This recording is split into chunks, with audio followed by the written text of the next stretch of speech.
Chapter 63, Summer 41. The German Reich invaded Russia. Eleanor's little herd grew with another set of twins. In August, Danny came down with a summer cold so bad he had to stay home. He was an easy patient, but she had the niggling feeling that he laughed a little at how she mothered him. She worried over his cough. "I'm fine, darling. I always cough for a few days and then it clears up." It was while he was at home that Johnny called and asked to speak to him. Danny was smiling, then abruptly it faded. "No, what happened?" She heard the dismay a room away. He put the phone down, came to her where she was ironing clothes in the kitchen. He leaned against the door. "Douglas Bader has been shot down over France." It hit her hard. Everyone knew who Douglas Bader was, the legless ace who pushed the big wing idea along with Sailor Malan. Was he killed? "We don't know yet. I hope not. What a fucking waste, Elle." She had never heard him curse before. "I met him once, very briefly. It shouldn't shake me anymore at this point, but it does." He walked out into the darkness. She heard him cough outside, but knew that he needed to be out. When he came back in, he seemed all right again. She made him tea. "I love you, Daniel O'Neill. Never underestimate the willpower of a man like that." He smiled at her. "I love you, my sweet Elle, but there's not much you can do with willpower against bullets or fire." She held him. There were no words that could comfort. He sighed after a while. "Well, if willpower means anything, then it means I'll always come back to you. You are my flare path guiding me home." The next day they had the news that Douglas Bader lived. "I told you so, my love." Smart wife that I have. I don't know why it affected me so. Maybe it's just that he's an extraordinary person.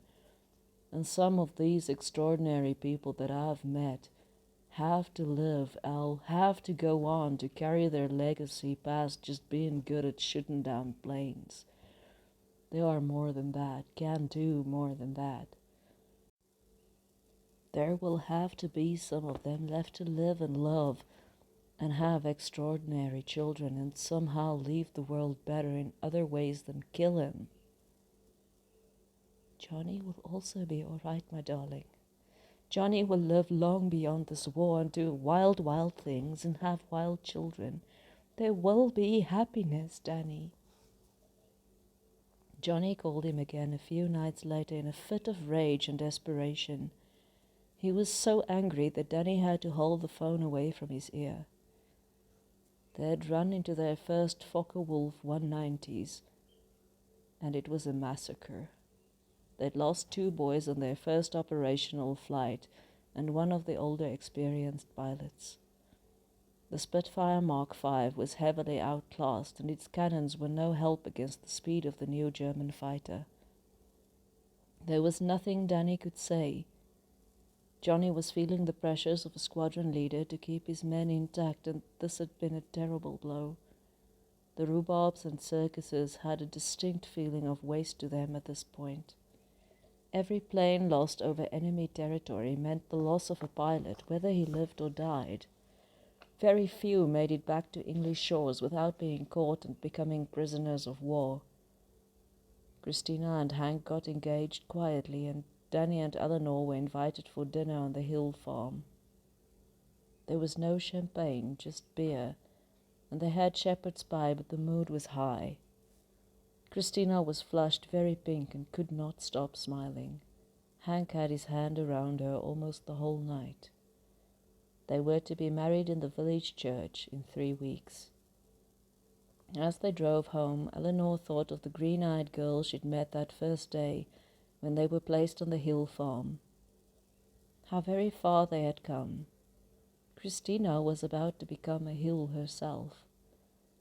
Danny spoke up with a smile from behind the steering wheel.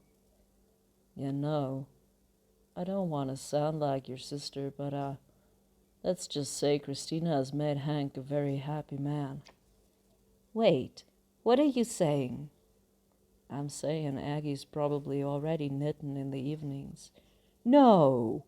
Yeah, I could be really wrong, but she laughed. I think you're right. That's why she suddenly can't work with the cheese making. It's the smell, it makes her sick. Oh, Christina. I'm almost tempted to say, well done. Talk about making him feel like a man again. Danny laughed out loud. Bet it worked. Danny's cough faded, and he went back to work. There was a letter on his desk. It was stamped, use off.